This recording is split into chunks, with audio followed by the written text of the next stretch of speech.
de vous être déplacé également. En effet, j'ai essayé de ramener sur le même terrain deux réflexions qui étaient un petit peu indépendantes, disons que une plus historienne, plus sur le rôle de la victime, plus d'actualité aussi, qui est toujours avec des préoccupations du temps présent, et l'autre qui est le rituel et qui remonte aussi, qui peut s'appliquer aussi bien aux sociétés contemporaines qu'aux sociétés même primitives, parce qu'on interroge le sens de l'existence humaine à travers le sacré. On touche à quelque chose de très puissant, en même temps un besoin existentiel chez l'être humain.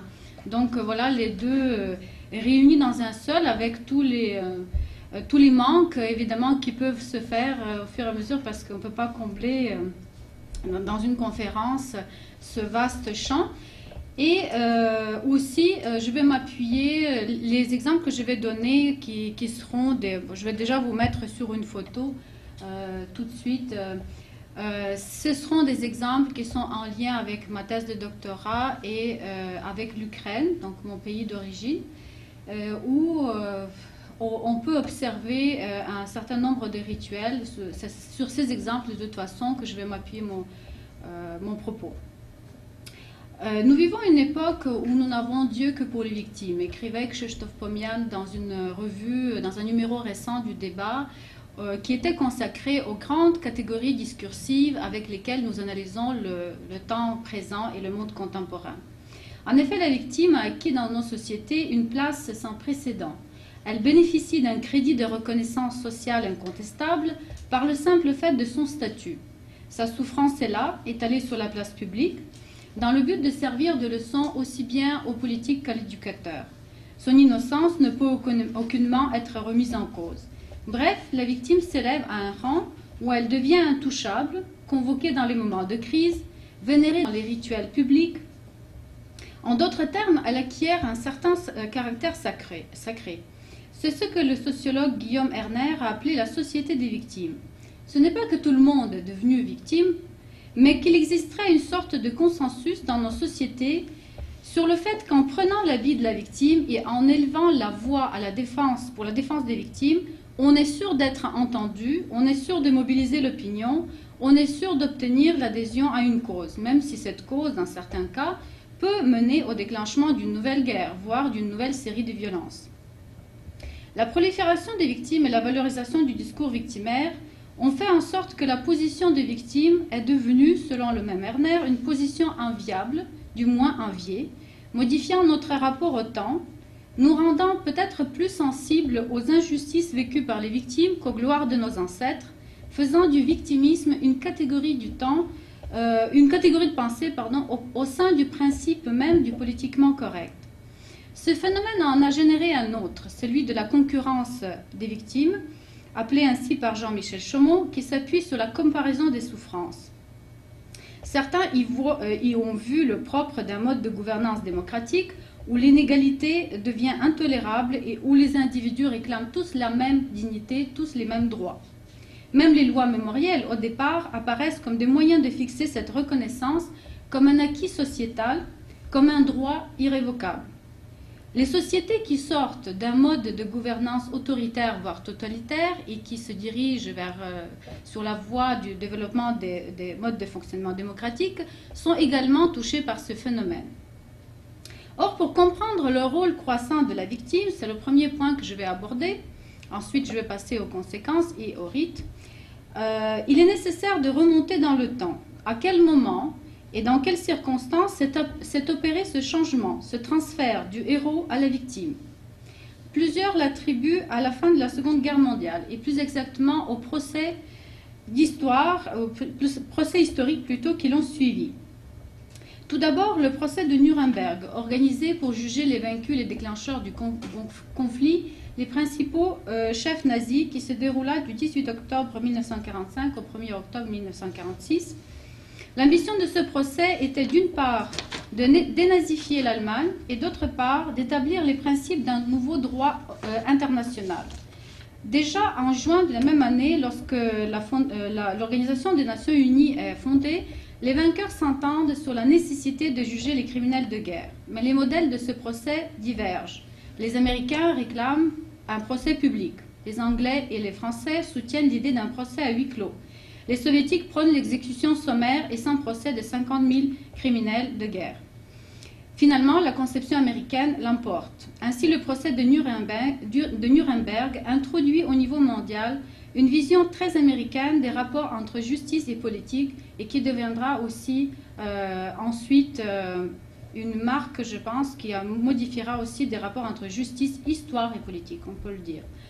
Selon Antoine Garapon, celle-ci se manifeste par une criminalisation de l'ennemi qui fait des vainqueurs et des États-Unis en particulier le procureur naturel du bien, l'avocat autodésigné des victimes de toutes les persécutions du monde. Bref, l'Amérique se vit comme un empire bienveillant.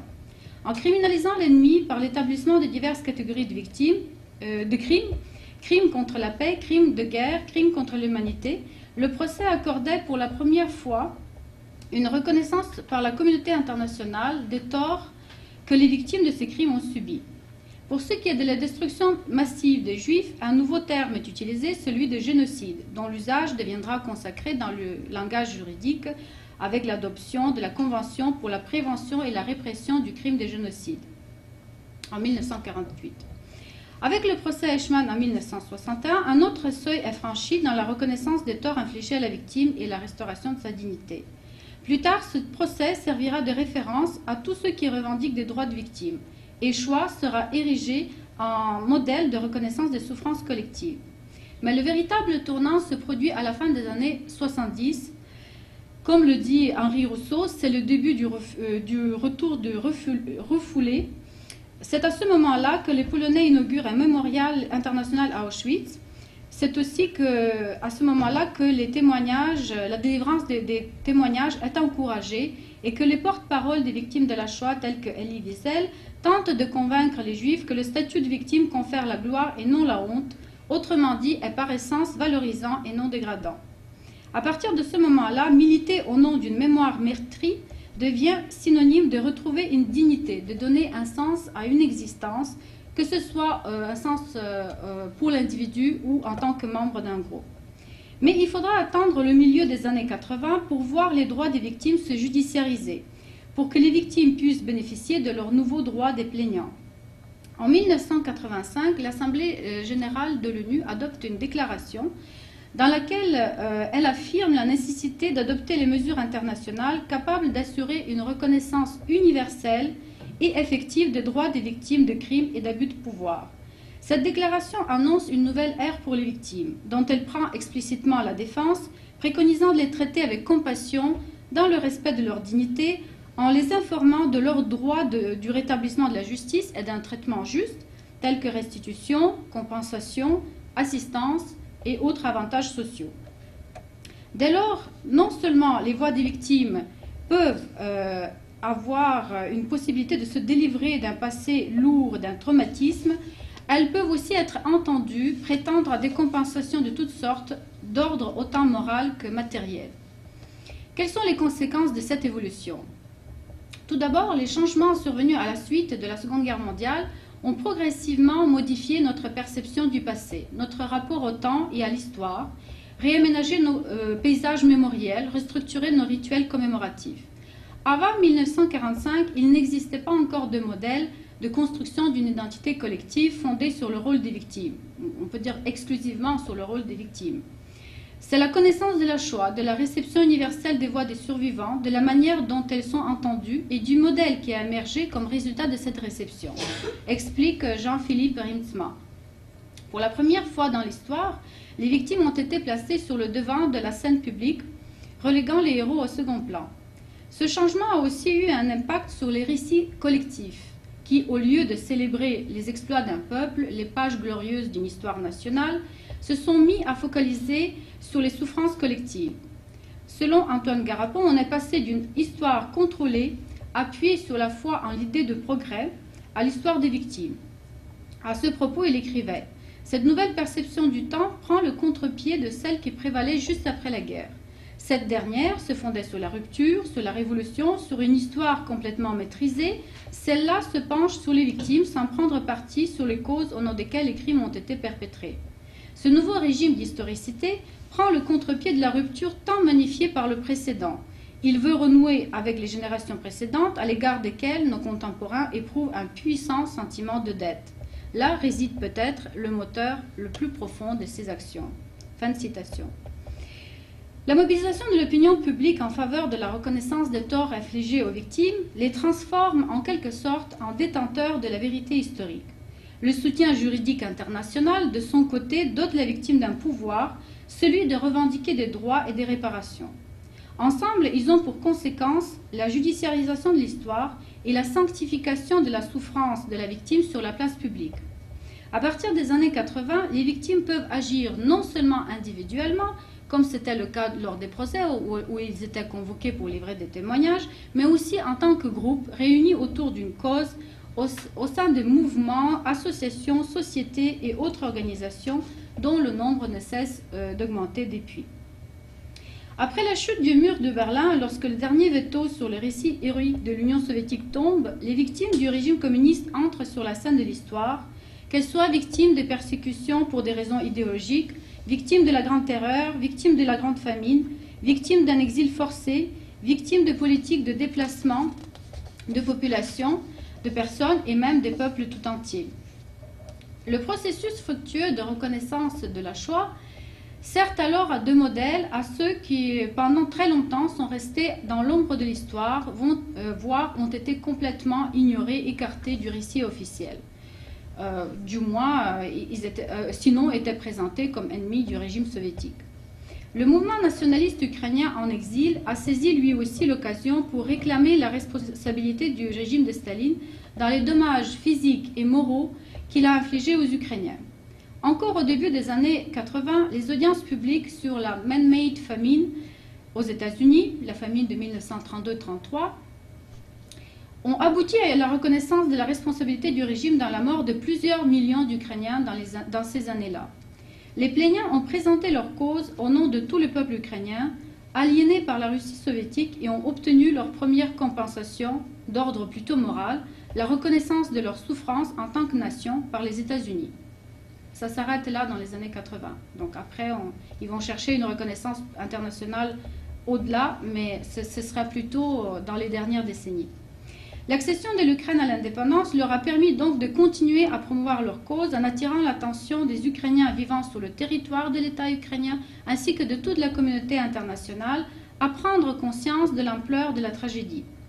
Même si les interprétations de la famine divergent, génocide versus tragédie nationale, l'ampleur de la tragédie suffit déjà à elle seule à transformer cet événement historique qui a touché pratiquement toute la population rurale de l'Ukraine dans les années 30, enfin de l'Ukraine telle qu'elle était dans les limites de...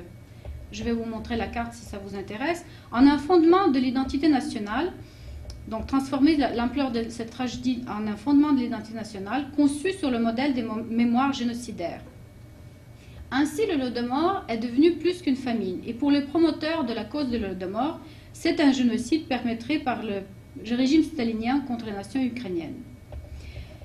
À son tour, la judiciarisation de l'histoire et le statut d'ayant droit de la victime ont renforcé le sentiment quant à son innocence, la présentant comme étant libérée de toutes les responsabilités du passé, ce qui la rend si convoitée de nos jours. La sanctification de la victime lui confère une dignité qui lui permet d'effacer son passé, interdit d'en parler, et si jamais elle décide de prendre la parole, ses affirmations sont perçues comme une pure vérité exempte de toute critique. Observe Krzysztof Pomian. D'une certaine manière, on peut dire que la victimisation est devenue une nouvelle religion de notre temps. À ce propos, l'ethnologue Emmanuel Terret notait que le vocabulaire de la victime est celui de la religion, donc la victime et le sacré, je reviens sur ce thème, on recourt aux mêmes catégories telles que faute, culpabilité, repentir, ce qui pourrait peut-être expliquer par le fait que le jugement moral pèse sur son agresseur ou son bourreau. De plus, le nouveau capital symbolique de la victime a permis aux nations qui ont été historiquement dominées par des voisins puissants d'étendre le statut de victime à la nation tout entière.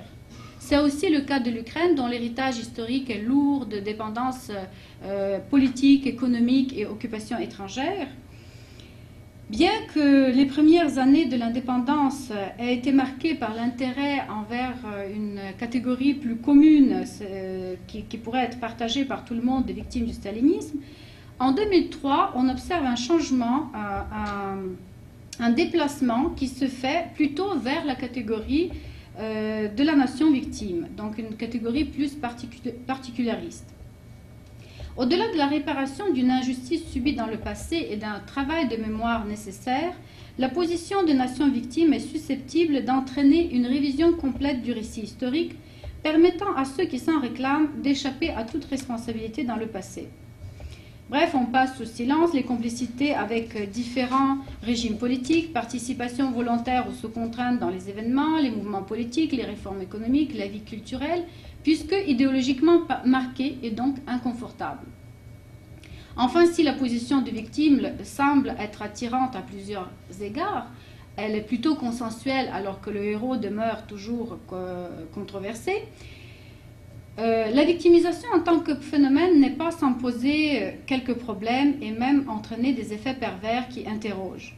Chez le politique comme chez l'intellectuel, elle induit une attitude compassionnelle, moralisatrice au nom du bien, qui peut se révéler dommageable pour leur travail, les privant d'esprit critique, les amenant à prendre la défense des uns au détriment des autres, d'autant plus que les victimes, lorsqu'ils se regroupent en association ou en groupe, ont tendance à revendiquer de plus en plus de privilèges.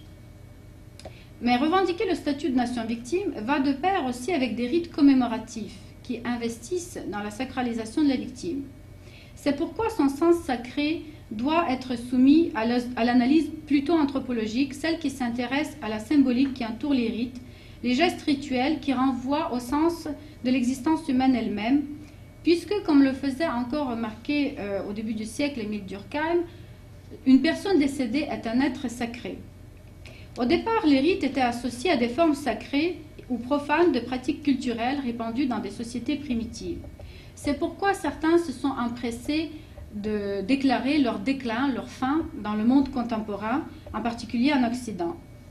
D'autres, comme Martin Segalen, ont reconnu que les rites contemporains, bien que de plus en plus désarticulés des instances religieuses et des liens de parenté, investissent de nouveaux champs tels que le politique, le sport, les lieux de travail, bref, se déplacent sur un autre terrain, mais ne disparaissent pas pour autant. Le besoin de sacraliser reste toujours là. Nous avons décidé de tester si la remarque de Martin Segalen pouvait s'appliquer à des pays post-communistes. Or, ce qu'on peut observer ici va plutôt à l'encontre de ce qui se passe dans les pays développés, du moins différemment. Les tendances qui se dessinent à l'heure actuelle vont dans le sens d'une désacralisation des anciens symboles qui étaient plutôt purgés de sens religieux. Ils se déplacent vers une introduction et sacralisation de nouveaux symboles et rituels très proches des cérémonies religieuses, très marqués par la pratique religieuse. Ça, on va le voir dans plusieurs images que je vais commenter à la fin. Comment expliquer la vivacité des sentiments religieux dans les États de l'espace postcommuniste où l'on constate une extension et une diversification des pratiques religieuses? Y a-t-il un lien entre ce phénomène et la façon dont la mémoire collective et l'identité nationale sont pratiquées par les élites politiques et intellectuelles, par l'État ukrainien? Chaque religion suppose une mobilisation spécifique de la mémoire collective, soutient Daniel Hervieux-Léger. Mais l'inverse est tout aussi vrai. La religion pourrait être considérée comme cet espace stable de référence commune, transcendant les frontières et les époques, capable de fournir à tout moment un support à la reconstruction d'une mémoire collective. Ainsi, les cadres religieux de la mémoire semblent être aujourd'hui parmi les plus disponibles et les plus consensuels pour remplacer les anciennes temporalités par les nouvelles dans les sociétés postcommunistes. Par ailleurs, le discours nationaliste a toujours été dominé par une certaine religiosité, la foi irrationnelle dans l'essence éternelle de la nation et dans l'idée de la souveraineté comme but ultime de projet de société.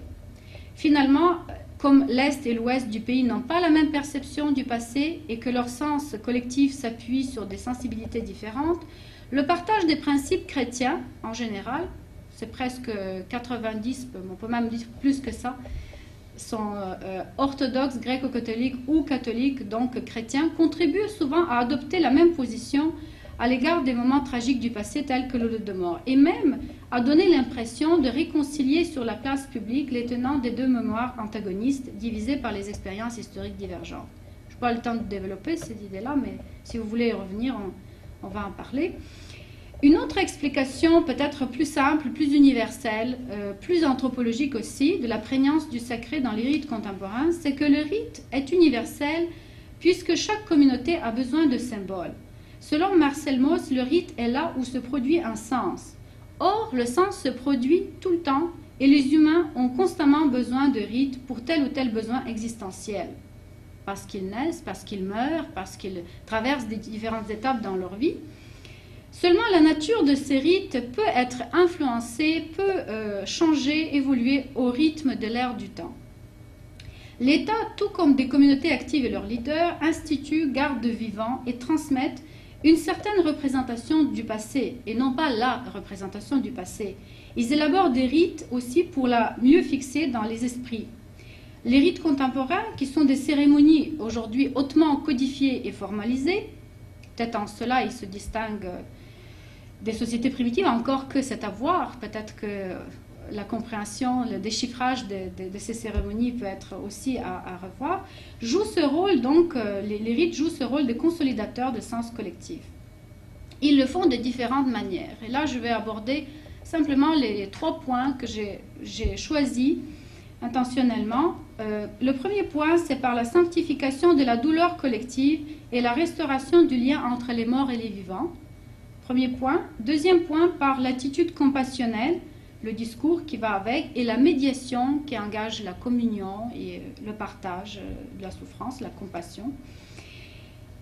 Et troisièmement, l'émotion collective, cette charge émotionnelle, cette grande charge émotionnelle forte qui émerge grâce à l'efficacité symbolique des rites, grâce à l'assemblement, grâce aux états mentaux qui se créent lors de grands assemblements, lorsqu'il y a des milliers de personnes donc, qui ne peuvent pas être dans un autre état d'esprit que état d'esprit plutôt de foule et de partage avec leurs concitoyens, leurs co-villageois, etc. Alors, si notre société a adopté la religion des victimes, c'est qu'elle prête à la souffrance la faculté de sacraliser. L'exemple de l'Holodomor est assez éloquent à cet égard. Les rites commémoratifs de cette tragédie remontent à la fin des années 30. Émergés comme un souvenir douloureux parmi les survivants de la famine de 1932-33, ce souvenir de la terrible famine est apparu d'abord comme une mémoire vive qui pouvait potentiellement témoigner, mais n'était pas obligé nécessairement, en faveur du degré de souffrance ultime de la nation ukrainienne depuis la nuit des temps. C'est justement ce sens-là qui va être récupéré par la suite. Certains survivants, devenus réfugiés politiques ou autres, après avoir fui les territoires occupés par le régime communiste et émigrés dans les pays occidentaux, ont été encouragés par leur communauté d'accueil à raconter les horreurs qu'ils avaient vécues. Des coins symboliques étaient aménagés par ces communautés pour se recueillir dans le deuil, déjà dans les années 30. Méditer, prier pour le salut des âmes innocentes, attestant de la volonté de transformer cet événement en objet de commémoration ritualisé. Il faut dire que lorsque le rite a émergé, l'État ukrainien indépendant en tant que tel n'existait pas. Donc la seule autorité qui pouvait légitimer le rite, puisque le rite a besoin d'une autorité, c'étaient les organisations politiques et religieuses en exil. Dès le départ, les églises ont participé dans le culte des morts de la grande famine, célébrant les messes de deuil, prononçant des discours à leur mémoire, utilisant largement les symboles religieux, croix, icônes, cierges, etc., pour aménager des espaces commémoratifs. Ces cérémonies et gestes rituels ont contribué à réparer non seulement le lien symbolique entre les morts et les vivants, comme c'est souvent lors des cérémonies de deuil, mais aussi entre ceux qui étaient restés en Ukraine soviétique, et ceux qui étaient en exil et qui ne pouvaient pas temporairement, et même assez longtemps, pendant des décennies, communiquer entre eux. Donc ça faisait un lien entre les deux. Donc le rôle des églises se voulait surtout rassembleur, et on a l'illustration de ce sens lors l'une des plus grandes cérémonies commémoratives en Amérique du Nord en 1983, lorsque le métropolite Mstislav lance « Churches should unite us all », les églises doivent nous unir tous et pas nous diviser, donc c'est ce sens consolidateur. Dans les années 80, ces mémoires privées ont été aussi détournées pour servir un but politique. La reconnaissance par la communauté internationale des torts infligés à la nation ukrainienne par le régime communiste, au nom des valeurs universelles des droits de l'homme et des libertés fondamentales. Les témoignages des survivants ont été alors utilisés lors des audiences qui visaient la condamnation des crimes communistes sur le territoire de la République socialiste d'Ukraine. Ils sont apparus comme le grand capital symbolique de la tragédie nationale, contrastant avec le récit officiel qui, lui, mettait l'accent sur les grandes réalisations du temps de l'époque soviétique, sans dire un mot sur le prix que les citoyens soviétiques avaient dû payer pour ces réalisations. Ces souvenirs douloureux étaient insérés dans les cadres de la mémoire nationaliste, donc anti-soviétique, insistant sur la souffrance collective et non pas individuelle. Donc là, il y a un changement qui s'opère dans ces années-là. Ceux qui ont récolté les souvenirs se sont saisis des épisodes, si l'on peut dire, les plus bouleversants, les plus intenses, provoquant une très grande émotion, insistant sur le traumatisme que ces expériences avaient provoqué à court et à long terme dans la société ukrainienne.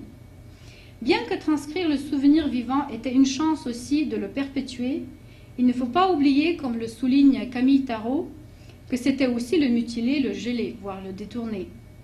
Dans les années 80, le Holodomor est devenu ainsi une manifestation politique hautement codifiée sur le plan symbolique qui, à travers le souvenir de ceux qui étaient morts pendant la Grande Famine, était censée renforcer les liens entre les manifestants, consolider leur interprétation commune du passé, ainsi que la détermination de toute la communauté ukrainienne en exil de libérer la nation ukrainienne du régime communiste pour lui permettre d'accéder à l'indépendance. Brian Mulroney, qui était le leader du Parti conservateur, parti de l'opposition officielle à cette époque-là au Canada, invité à la commémoration, commente « We rejoice in the rich memories and traditions of those Ukrainians who took their burning ideals of freedom and liberty, their qualities of independence and individualism from Ukraine and gave them us to Canada. I am touched and overwhelmed by the sanctity of this occasion and by the strong and determined bonds which bring so many people together in common purpose of remembrance. » Plus tard, lorsque la commémoration de l'Holodomor sera introduite en Ukraine indépendante, elle bénéficie déjà de la tradition d'un sens politique fort et des rites commémoratifs bien établis, très proches des rites religieux. Donc les cierges commémoratifs qu'on voit sur cette image, ça c'est pas les cierges, ça c'est des lampions, mais on peut aussi voir des cierges sur certaines images. Je vais aller direct. Ah, c'est trop loin. Ah, peut-être celle-là. Voilà, on voit des cierges aussi. Donc c'est soit des lampions, soit des cierges. Ces cierges ont toujours été utilisés lors des cérémonies orthodoxes pour symboliser la restauration du lien entre les morts et les vivants. Les couronnes commémoratives sont aussi très présentes dans ces cérémonies-là. Et les croix, évidemment, orthodoxes, gréco-catholiques, toutes sortes de croix à la mémoire des victimes aussi. Les Ukrainiens en Ukraine qui étaient en train de redécouvrir en quelque sorte les pratiques religieuses n'auront pas beaucoup de difficultés à faire revivre la tradition du culte des morts. Ils participent dans les liturgies de deuil collectif, ils s'occuperont aussi du toilettage des tombes de leurs proches et de leurs familles. Ils aménageront également des tombes symboliques surmontées d'une croix orthodoxe dans leur village. Finalement, la dimension religieuse mobilisée lors du rite commémoratif facilite son acceptation par la majorité. Bien que, je peux vous donner des exemples, le perpétrateur n'est jamais désigné sur les monuments à l'est du pays. Ça, c'est une différence fondamentale, mais c'est un autre sujet, donc peut-être un sujet du débat. Quant aux églises, elles aussi étaient victimes de mesures répressives pendant le régime et elles n'auront pas de difficulté à faire admettre ni le caractère tragique de la famine, ni la nécessité de prier pour les âmes, non seulement des victimes de la Grande Famine, mais de toutes les victimes du régime en général. Ainsi, la peine collective de millions de victimes acquiert un caractère sacré, au sens que les choses sacrées, ce sont des choses dont les interdits protègent et isolent. La tragédie collective obtient la consécration de toutes les églises ukrainiennes et les leaders du mouvement nationaliste, de leur côté, l'investissent d'une valeur patrimoniale patriotique comme le symbole majeur de la nation ukrainienne, transformant ainsi une chose en quelque sorte impure, puisque le crime de la destruction de la nation ukrainienne, en une chose pure, acquérant le salut de la nation martyre, qui devient une chose pure par la suite. Et plus récemment, lorsque en 2006, le Parlement ukrainien vote une première loi mémorielle qui décrit le Holodomor comme un génocide contre le peuple ukrainien, la qualification juridique de cet événement historique consacre son caractère ininterrogeable, donc intouchable, auquel on ne peut pas, qu'on ne peut pas discuter. Le deuxième point, c'est l'attitude compassionnelle et la médiation. Le discours victimaire est dominé par la compassion avec les victimes. La compassion signifie, en anglais, on dit co-suffering, en français peut-être souffrance partagée, c'est-à-dire cette capacité émotionnelle d'offrir à l'autre son empathie ou sa sympathie, de partager sa douleur. En d'autres termes, l'attitude compassionnelle implique le respect de toutes les victimes, indépendamment des raisons pour lesquelles elles sont devenues victimes. Dans beaucoup de religions, la compassion a toujours été considérée comme une vertu, comme une partie intégrante de l'amour de Dieu. Et dans le contexte plus contemporain, laïque des sociétés contemporaines, elle est devenue aussi une vertu politique. Nous ne pouvons pas imaginer un chef d'État insensible au malheur de tous les, non seulement de ses concitoyens, mais de tous les citoyens du monde, et qui ignore le code de l'attitude compassionnelle. Il n'est pas rare non plus de voir que le rituel inaugural des visites officielles de nos jours commence par le dépôt d'une gerbe au mémorial des victimes. Reconnaître les victimes que commémore l'État qu'on visite, c'est reconnaître l'existence de l'État-nation au nom duquel leurs souffrances ont acquis ce statut de symbole sacré, en quelque sorte. Et si je ne sais pas si je peux revenir rapidement, on a une image où Yushchenko et Bill Clinton remettent justement lors d'une visite officielle en 2005, mais les images peuvent être, on peut en trouver énormément parce que presque tous les contextes s'y prêtent, non seulement l'Ukraine, mais partout ailleurs, et que chaque visite officielle commence souvent par cette reconnaissance des victimes, donc, et par tout ce que l'État prête à cette, comme signification à leur présence, à leur signification dans l'histoire de ce pays. En imposant le principe du respect égal envers toutes les victimes, la compassion neutralise aussi les opinions divergentes et produit la cohésion de la nation.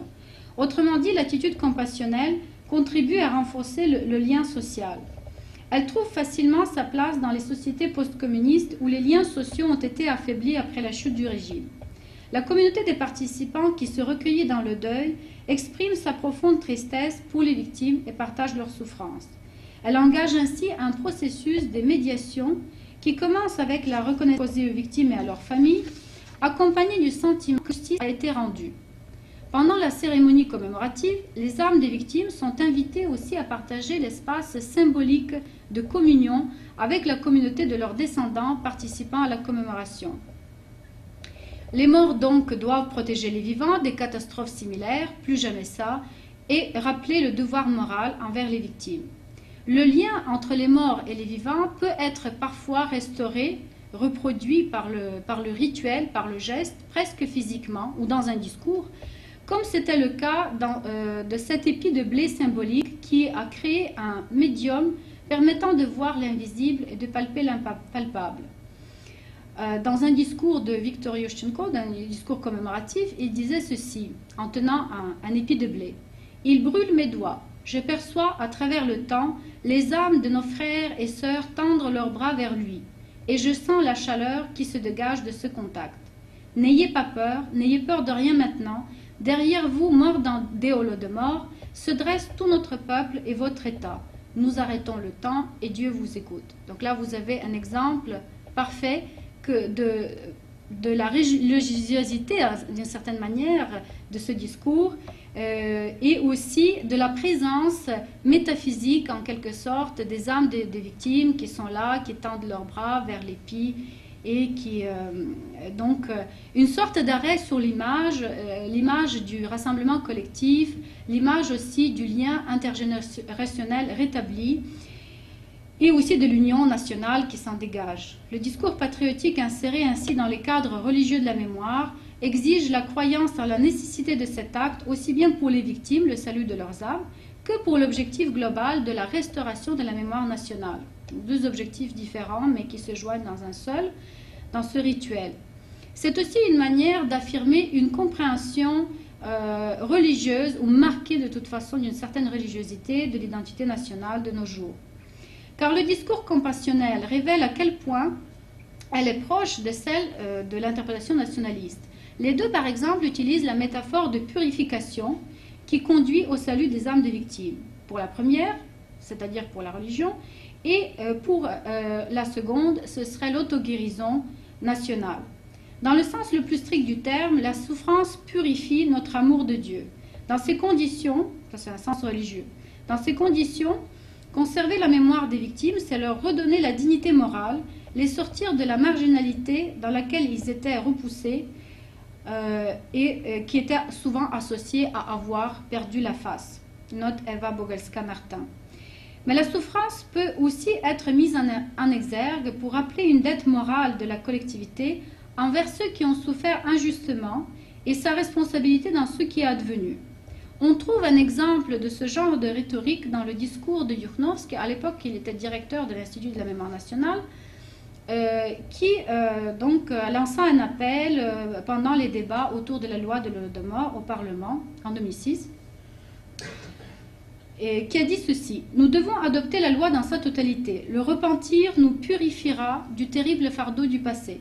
Il nous guérira du péché et finalement il apaisera notre conscience. » Le discours de Yukhnovsky rappelle à ses concitoyens la nécessité d'un examen de conscience collectif vis-à-vis des complicités que certains Ukrainiens avaient eues avec le régime et dont la société traumatisée, en quelque sorte, doit être guérie. Ainsi, la purification a-t-elle un double sens: la restauration de la dignité des victimes, au sens plus individuel ou familial, pour la mémoire familiale, et la purification de toute la nation de la responsabilité du passé criminel. En même temps, la médiation engagée entre les morts et les vivants incite les nouvelles générations à se poser la question de l'avenir de la nation. Les cierges allumés utilisés pendant les cérémonies commémoratives sont la manifestation de la force du souvenir, dit la flamme du souvenir. Chaque cierge est censé représenter une âme défunte. Et pour le 75e anniversaire, un flambeau de style olympique était à passer d'un pays à l'autre, à voyager ainsi, symbolisant le devoir de mémoire envers les victimes du totalitarisme et l'unité de la nation ukrainienne.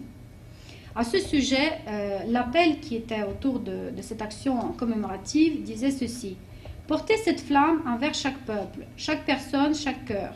Et en novembre prochain, cette flamme sacrée arrivera en Ukraine pour devenir le symbole éternel de notre deuil de millions de nos frères et sœurs péris pendant la famine. Il va devenir le symbole de notre unité et de notre foi en l'invincibilité du peuple ukrainien. » Ça, c'est le discours nationaliste, plutôt. Pour que les âmes des victimes innocentes retrouvent la paix, là, de nouveau, on est dans un registre religieux, et que Dieu se souvienne de chacune dans son royaume. Par ailleurs, la communion avec les morts peut aussi avoir un effet de thérapie collective, puisqu'elle possède toutes les caractéristiques du rite piaculaire durkheimien. Conçu pour renforcer la solidarité entre les membres, c'est un rite de deuil essentiellement, qui insiste sur le travail de deuil, qui insiste sur l'exaltation de la peine collective et l'expiation du péché. Le rite crée ainsi un état mental où l'individu se sent moralement engagé à participer aussi bien dans les joies que dans les peines collectives. Ne pas répondre à ce devoir équivaut à ne pas détourner en quelque sorte la menace, la malédiction qui pèse sur toute la communauté, ou comme on disait autrefois, attirer la colère des dieux. Comme dans tous les rites de deuil, la tristesse, sentiment dominant, se mêle à une sorte de colère. Pour échapper à la malédiction, le mort doit être pleuré, lamenté. Dans un rite de deuil collectif contemporain, impliquant des millions de morts, la communauté a besoin aussi de consolider et d'homogénéiser sa mémoire collective en se dévouant au culte du symbole sacré. Ainsi, le rite compassionnel ordonne le désordre et donne sens à l'accidentel et à l'incompréhensible, enfin donne à la communauté qui commémore l'impression de maîtriser le mal, le temps et les relations sociales. Ça, c'est une citation un peu fragmenté, mais de Martine Ségalen.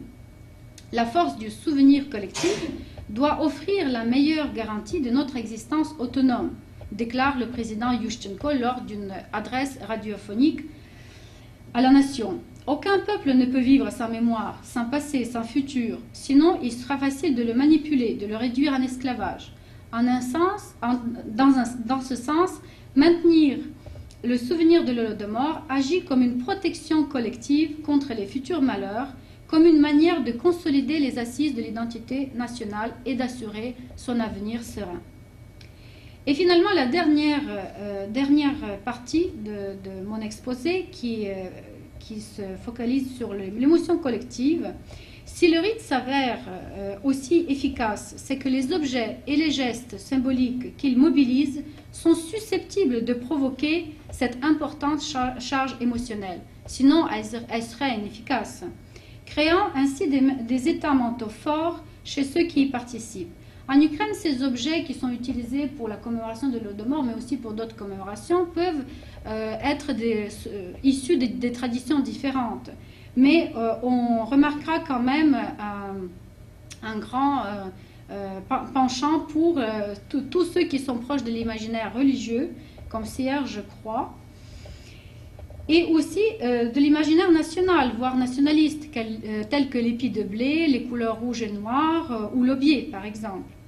Leur proximité s'explique d'une part par le fait que les églises ukrainiennes, ou pro-ukrainiennes plutôt, parce que toute église n'est pas pour appuyer les luttes pour l'élection nationale, mais certaines d'entre elles, et d'autre part, les nationalistes ont toujours cultivé une vision métaphysique, spirituelle et irrationnelle de la nation. Donc il y a une jonction très facile entre les deux.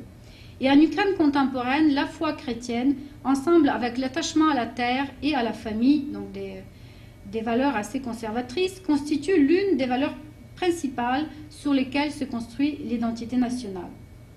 Prenons quelques exemples donc, de cette haute efficacité des symboles et de leur lien autant avec les pratiques religieuses qu'avec les pratiques du culte de la nation. L'un de ces symboles, c'est l'aubier, un arbuste qui en Ukraine a toujours été pourvu d'un sens communautaire, voire patriotique. Utilisé traditionnellement au cours des rites, le mariage ou l'enterrement, il a accumulé plusieurs sens. La pureté, la beauté, la résistance, couvert de gel et de neige, plie mais ne brise pas. L'aubier est aussi le symbole de l'Ukraine occupée dans la chanson patriotique devenue l'hymne des luttes de libération nationale des années 20. Donc il est chargé d'un sens bien particulier et en 2005, le président, je vais essayer de retrouver cette... Voilà, vous voyez ici, le président Viktor Yushchenko, en 2005, décide la plantation d'un bosquet d'aubier. 10 000 arbustes vont être plantés ce jour-là pour ainsi souligner donc, cette commémoration, mais en même temps insister, matérialiser en quelque sorte, insister sur l'ampleur de la famine, puisque chaque arbuste représente un village qui a été touché par la famine. Donc 10 000 arbustes, 10 000 villages.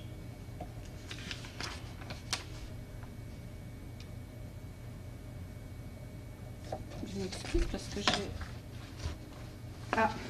j'ai inversé les pages. Donc ce bosquet va être planté à côté du complexe mémorial qui à l'époque n'est encore pas complètement construit et dont on peut voir ici par exemple, vous le voyez, c'est juste la partie qui est sur la surface parce qu'il y a aussi la partie mémorial musée qui est souterraine.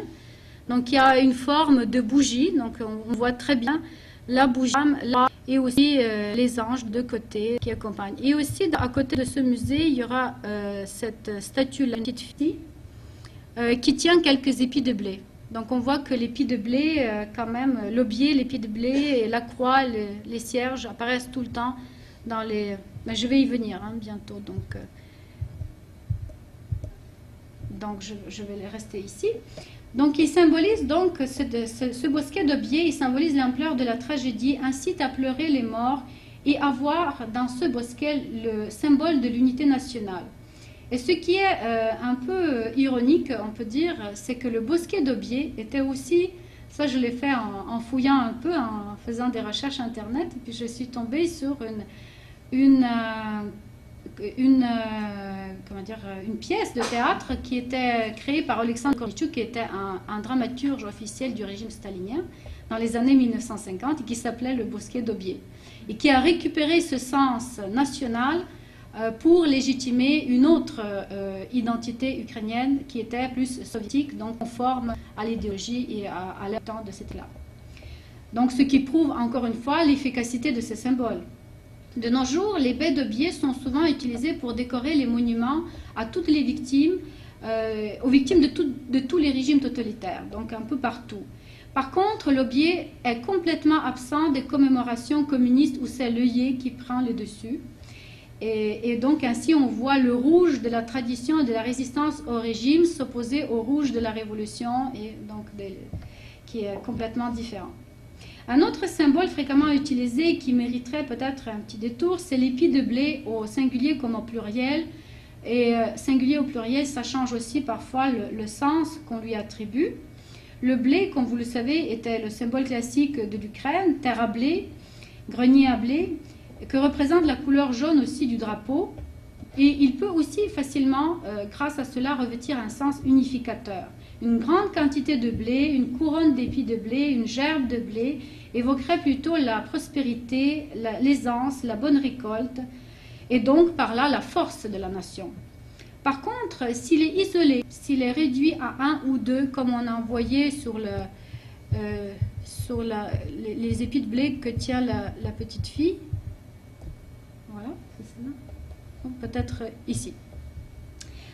Donc, entouré surtout d'un ruban noir, parfois, il met l'accent sur les privations que la famine a entraînées, la nécessité d'un travail de deuil, seul garant de la récupération du sentiment de fierté nationale estompé dans le passé. Parfois, il est même encerclé d'un barbelé, comme ici sur la couverture d'un livre qui était dédié à la famine. Et à Paris, en 2003, lors de la commémoration de l'Holodomor, ici, une gerbe de blé nouée d'un ruban noir est déposée sous l'Arc de Triomphe. Donc, on a un sens à la fois unificateur, mais aussi le sens du deuil. On a les deux en même temps. Ce qui est intéressant, c'est l'interprétation que les participants à cette commémoration donnent, et non pas ce que moi je donne comme interprétation. J'essaye toujours d'être le plus proche possible, mais c'est toujours la mienne. Alors, il interprète ainsi, comme le souvenir du blé exporté à l'étranger et enlevé à ceux qui l'avaient cultivé, le symbole de la vie qui vint la mort également. Le souvenir de ces épis de blé ramassés dans les champs kolkhosiens pour lesquels on fusillait les ennemis du peuple. Ça, on fait référence à une mesure répressive qui interdisait d'aller ramasser les restes des épis de blé qui étaient tombés lors des moissons. Et donc les gens essayaient de récupérer pendant la nuit, souvent. Donc s'ils étaient pris sur place, ils étaient souvent victimes de répression, sinon ils étaient fusillés sur place. En guise de campagne de sensibilisation, un autre exemple, donc en guise de campagne de sensibilisation pour attirer l'attention sur l'importance de la reconnaissance de l'Holodomor comme acte de génocide, certains députés un peu plus convaincus qu'il faut voter la loi et qui essayent de convaincre leurs collègues un peu moins convaincus, donc décident de distribuer dans la salle, à l'entrée du Parlement, à l'Assemblée nationale, distribuer des épis de blé entourés d'un ruban noir pour attirer leur attention sur l'importance du devoir de mémoire. On peut aussi trouver les épis de blé sur de nombreux monuments dédiés aux familles des victimes. On voit aussi leur représentation iconographique sur des posters, des clips, des matériaux d'exposition, des bandes d'annonces, de films, etc. À la fin de cet exposé, je vais vous montrer un qui est une chanson d'Oksana Bilozir, le Cierge, et qui était en même temps utilisée comme incitation par le pouvoir, à travers les médias, à travers la télévision, d'instituer un nouveau rite commémoratif, d'allumer la bougie le jour de la commémoration, d'allumer une bougie au bord ou un cierge sur la fenêtre de sa maison. De sorte que toute l'Ukraine soit un peu en flamme, en quelque sorte. Parce que si dans chaque fenêtre, il y a une flamme, donc ça donne une forte impression de cette ambiance de commémoration. Donc ça on va y revenir. Juste un dernier exemple qui est aussi assez intéressant, certains rituels sont moins contemplatifs, moins un geste qui traduit quelque chose et qui est déjà donné avec le symbole qu'on utilise, que participatif. Je trouvais ça intéressant parce que à travers ce rituel, on incite les personnes qui participent à la commémoration à éprouver littéralement, physiquement, éprouver les conditions inhumaines dans lesquelles les victimes auxquelles les victimes étaient souvent confrontées. Il y avait, à ce sujet, à ce propos, il y avait un repas symbolique organisé pour le 75e anniversaire de la commémoration de l'Holodomor par l'église autocéphale ukrainienne, mais aux États-Unis, non pas en Ukraine, pendant lequel les invités étaient invités à avaler une gorgée d'une soupe qui était composée à base d'herbes sauvages et donc d'un pain qui était fait de paille et d'écorce. Et chacun était donc invité à avaler et allumer la bougie d'abord, avaler dans le silence quelques gorgées de cette soupe, et puis ensuite de suivre tout le monde dans une sorte de marche collective, la bougie à la main, jusqu'à l'église de la mémoire, l'église qui était nommée ainsi à la mémoire des victimes, où la célébration d'une messe était prévue à cet effet. Donc la matérialisation de la famine ici, mise en place par cette mise en scène, témoigne d'une volonté de frapper aussi les esprits, de leur faire éprouver réellement la famine pour mieux ancrer son souvenir. Elle incite les participants à communier avec les victimes en provoquant en quelque sorte la résurgence un peu matérialisée des conditions inhumaines, partageant leurs souffrances dans une sorte d'autoflagellation, supprimant la distance temporelle entre les morts et les vivants et investissant dans le culte de la mémoire traumatique. Donc je conclue très brièvement pour ouvrir plutôt le débat. Comme nous avons pu le voir, le sens sacré n'a pas disparu des rites contemporains, investissant de plus en plus dans l'espace public, donc sort de l'espace privé pour être davantage présent dans l'espace public. Dans les sociétés post-communistes, le renouveau religieux contribue à conférer aux symboles nationaux rassembleurs un sens religieux.